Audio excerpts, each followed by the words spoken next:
Hello, today I'll be giving you 10 tips and tricks on how to pass your PPL skills test.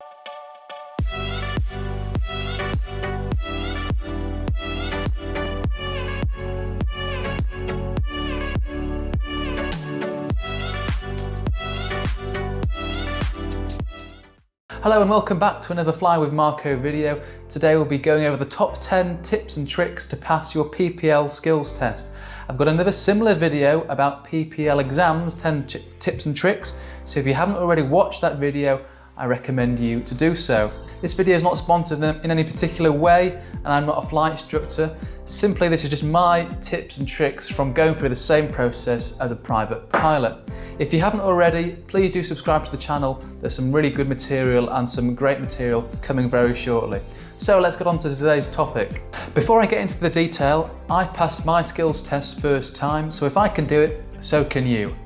Okay, so what is the skills test? Essentially, it's like your driving test. You'll be in the aircraft for a couple of hours and the examiner wants to be able to see that you can demonstrate a range of exercises in a safe manner. You'll be doing some kind of navigation exercise with a diversion in place.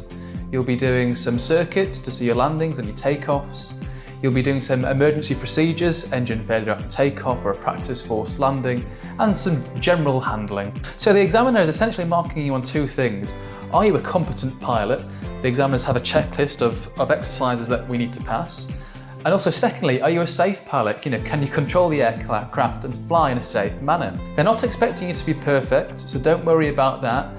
And if you do make a small mistake, hopefully the examiner will allow you a second chance to rectify that mistake. So tip number one is do a mock skills test. You'll hopefully do one with your flight instructor, and this will put you in the best possible stead for the real skills test. And psychologically, you'll know, well, I passed the mock skills test, there's no reason why I can't pass the real skills test. This will set your mind at ease and also probably give you a few areas that you need to focus and improve on. Okay, my second tip is to practice your emergency procedures. This is really important, and I see lots of students getting really stressed about this. I know I was really stressed about emergency procedures when I was learning how to fly, but these want to become second nature to you where you're not even thinking about them. Now the beauty about practicing emergency procedures is you don't have to be in the aircraft. You can close your eyes, you can visualize, you can pretend yourself being in the aircraft, you know where everything is, and you can run through a range of different examples. For example, let's just say you've got an engine failure after takeoff. What do? You can close your eyes, you can go through the checklist, and then once you finish that exercise, you can review it to see, where did you go wrong or what areas could you improve in. And by doing a little single bit every day, you'll see a massive change in the long run. So if you set aside 5 or 10 minutes every single day to go over emergency procedures 2 weeks before the skills test, you'll have had that section absolutely nailed. And when the examiner comes to pull the power in the aircraft to simulate a practice forced landing, you'll know exactly what to do. Okay, so the third tip is to download the examiner's report. And this is a really good tip because you'll be able to see what the examiner has to mark your performance against. And you can go through each of these areas and make sure you're happy. And again, if you need an extra lesson to brush up in a particular area, that's great. Or if you want to visualize it and actually, you don't need to be in the aircraft, but in fact, I'm struggling at this particular point here, you can go through just the thinking and just the logic behind it, just to better enforce it. So when it actually comes to the skills test, you're ready and you know what's coming and there's no surprises. Okay, so number 4, practice your radios. Really important one. Now I've actually bought myself a transceiver so I can listen to all the airways when I'm at work or driving or going for a walk with the dog, whatever that is. And just again, by listening to this information every single day, you start to understand the phraseology and you start to understand the structure to it, and it just becomes like another language to you. So practice your radios, because if you're confident on your radios and you're asking ATC for some form of request, they're more likely to grant it to you just because you sound confident and it sounds like you know what you're doing. And if this is definitely true, I'm going to switch to a clip that was filmed a couple of months ago and be able to, because I was really slick on the radios, they allowed the transit really fast. Doncaster radar, Golf Sierra Foxtrot Tango Zulu requests zone transit and basic service. Golf Sierra Foxtrot Tango Zulu, Doncaster radar, good afternoon, pass your message. Golf Sierra Foxtrot Tango Zulu, Slingsby Firefly from Peterborough Conington to Sherwin in Elmet, 6 miles northeast Bottlesford VRP on 1011, 4,800 feet, 2 POV, VFR, request basic service and zone transit, a direct track to Selby, so just to the east of your airfield. Golf Tango Zulu, roger, basic service, Doncaster QNH is 1012. Basic service 1012, 4,800 feet, Golf Tango Zulu. Golf Sierra Foxtrot Tango Zulu, clear to transit, VFR not above 5,000 feet, 1012, direct Selby. Cleared transit not above 5,000 feet, direct Selby, Golf Tango Zulu. Golf Tango Zulu, correct, squawk 6164. Squawk 6164, Golf Tango Zulu. It is straight away, didn't have to think about it. Radio is a mental game, and practice makes perfect when it comes to radio telephony. Okay, so tip number 5 is fly the route before the test. Now this may not always be possible. It wasn't possible for me, I couldn't get it out of my examiner, but if you can, fly the route. It just gives you one less thing to think about on the actual day and you know what to expect. You could fly the route physically in the aircraft, you could fly it on a simulator, or you could simply go on Google Maps and essentially, look ahead and make sure you know where you're needing to turn onto that next point. It will also give you a good indication of who you need to speak to on the radio. Okay, so the topic of tests is pretty dull, so I thought I'd lighten the mood. Why do stormtroopers make the best pilots? Because they don't hit anything. Okay, so tip number 6 is to make sure you're well fed and hydrated. Now the skills test is a grueling day, I'll be honest with you. When you factor in your planning, driving to the airfield, doing a pre-flight, conducting the test in itself, and landing back, doing the debriefing, etc. It's at least half a day, and it's extremely tiring. It's a lot of mental work you've got to do, and also you're gonna be slightly nervous, aren't you? So it's a very important day. You've got to make sure you're well fed. You don't want to be hungry during your skills test, and well hydrated. So before you depart on your skills test, and maybe when you're in the pre-flight or planning phase, you could have your breakfast or have your lunch then, so you're not hungry 2, 3, 4 hours later when you're in the aircraft or something like that. Of course, take a bottle of water with you so you keep hydrated, because you will be in the aircraft for 2 to 3 hours. What I like to do as well is I like to have a coffee before every single flight. It just gives me that little bit of extra mental energy. Okay, so tip number 7, clear your schedule. If you've run businesses like I do, don't think you'll be able to go back to your business after your skills test.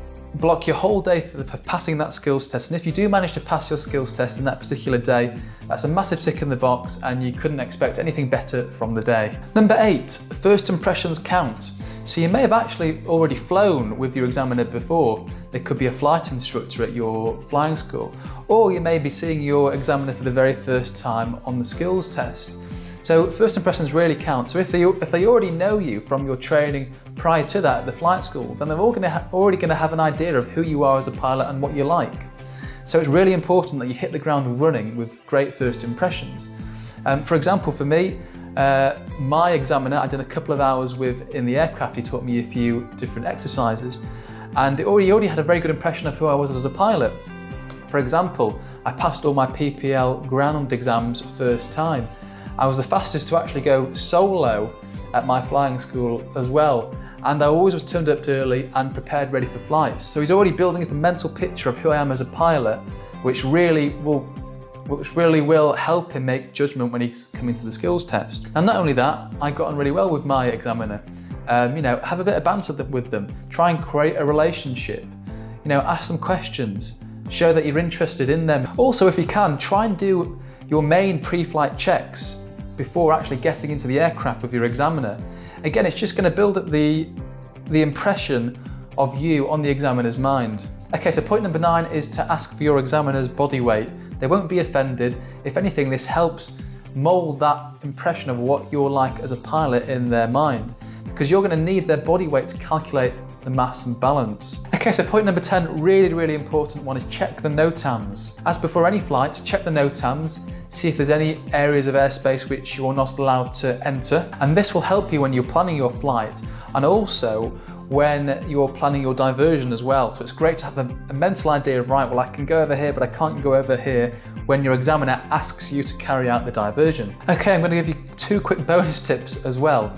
The first is to call and point. Now this is a Japanese tactic, it's really great, and essentially we'll apply it to flying an aircraft. Imagine you're doing your pre-landing checks, your bum fitchel checks. So as you go through your checks, actually verbally say it and carry out the actions by touching the relevant area. So let's just say, for example, brakes. Let's check our brakes are fully free. You know, we're going to look at the parking brake, make sure the parking brake is off, physically touch it. We're going to check our toe brakes, make sure we can feel some pressure in the toe brakes. So by actually physically speaking about your action you're doing and physically doing that action through touching, it will show the examiner a bit more behind why you're doing what you're doing and the logic behind it. And if you do get something wrong, at least the examiner knows verbally what you're trying to do. Okay, the last bonus tip is view this as an ordinary flight. There's nothing new or nothing scary about the skills test. Your flight instructor wouldn't put you forward for the skills test if they didn't think you'd pass or they don't think that you're a competent pilot. So try not to worry about it. I know it's easier said than done, but it is just another flight. Try and enjoy it, you know, build a relationship with the examiner, try not to see it as a test, and really just make the most of the moment. Trust your flight instructor's judgment. You are ready for the test, and there's nothing new on the test, so don't worry about that. You've already gone through the sheet that the examiner assesses you on, so you know nothing scary is going to come up. You're prepared 100% for all the different exercises that they're going to throw at you. Enjoy it and see it as a positive challenge. You are allowed to make small mistakes. I made a small mistake when it came to the VOR exercise, but your examiner should allow you to repeat the exercise if you have made a small mistake. They're not looking for you to be perfect, they're looking for you to be a safe and competent pilot. Remember, a good pilot is a pilot that's always learning. Did you hear about the young pilot that fell for a rainbow during his skills test? He passed with flying colours. Seriously, best of luck with your skills test. Thank you very much for watching the video. I hope you've got value from it and you can implement some of these tips and tricks. If you haven't already watched the similar video on PPL ground exams, please do so. And for those of you that subscribed, thank you very much and enjoy your day.